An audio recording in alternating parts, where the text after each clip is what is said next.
All right, let's just jump right into this Grim Explainer.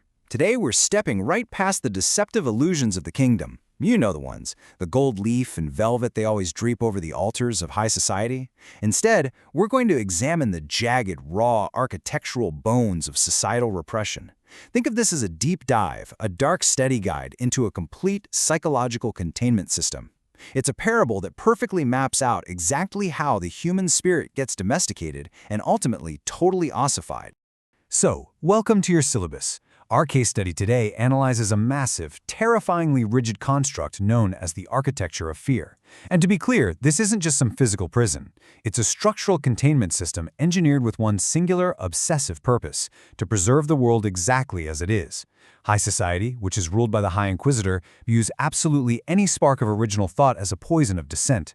They specifically target what they call the dreamer. That's someone who harbors the messy, stained blueprints of their own exceptional potential. The whole goal of this architecture? To crush those blueprints before a single brick can be laid. Now, to actually enforce this, the High Inquisitor doesn't just, throw you in a damp cell. No, he deploys his structural manifestations. These are 3 Dark Inquisitor Knights who perform modern liturgies of domestication. We've got the Jester Knight, who acts as the superego, the Bard Knight, who weaponizes memory, and the Shadow Knight, representing the ego. In this explanator, we're actually going to step right into their minds. We're going to hear their dark liturgies directly from their own chilling perspectives, so we can understand exactly how they operate. Act 2. The Diagnostic of the Gilded Reflection. Enter the Jester Knight. The Jester Knight stalks the carnival streets of the psyche, constantly hunting for the commoner who is secretly harboring the stained blueprint of a god. If you were to face this Byronic superego, his intervention would sound a little something like this. I do not attack you with swords. I offer you the intoxicating nectar of your own pride through a cracked mirror found in the mud. I see you, dreamer. I set a narcissistic trap tailored specifically to your vanity. You look into the world's cracked glass and see a champion, and I use that arrogant reflection to completely blind you to your own messy, brilliant design. It's insidious, right? The jester executes this devious 3-step process of destruction. First up is narcissistic identification, basically flattering your petty intellect. Then comes alchemical inversion. He literally takes your wildfire of imagination and melts it right down. And the third step? He cools that molten potential into the cold reality of iron shackles. Your own vanity becomes your cell. He completely tricks you into building a permanent tomb out of your own self-obsession. Act 3. The Investigation of the Leaden Psalm. The Bard Knight takes the stage. The tone totally shifts here to the sorrowful, heavy gaslighting of the Bard Knight. Listen to his twisted liturgy as he approaches. I strike a dissonant chord upon a lute of dull lead, dissolving your royal pretense into a suffocating mist of guilt. I am the perverted gardener of your spirit. I force your soul to feed on the bitter fertilizer of historical prejudice and the thorns of the past. Why look to the open sky when I can tangle you in the twisted roots of your own bad conscience? So, the crucial takeaway here is that this weaponized memory creates a very real, severe psychological symptom. It manifests as a literal, crushing physical weight against your lungs. The dreamer can literally no longer breathe the crisp air of the heights.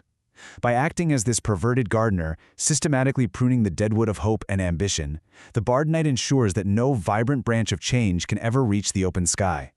You are suffocated by the past before you even have a chance to build a future. Act 4. The Structural Conclusion of Masonry. Let's meet the Shadow Knight. The Shadow Knight speaks with this incredibly methodical, chilling devotion.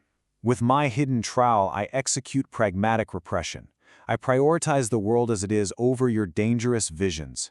With every stone of heavy masonry I lay, I bring your life to a rigid structural conclusion.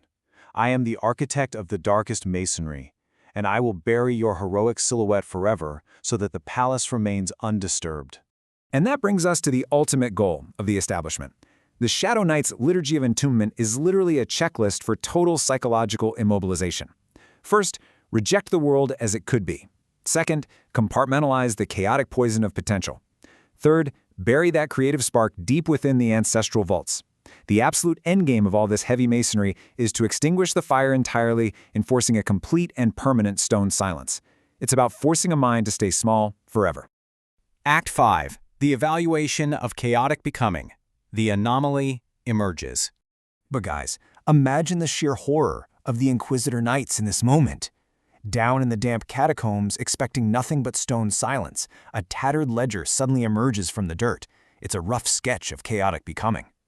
This is a vibrant branch of Dionysian force that just completely bypasses their walls of exclusion. Suddenly, the jester's mirror is completely useless. The bard's lute falls silent. The Shadow Knight is left clutching his trowel, realizing it absolutely cannot wall in this kind of volatile, shifting spark.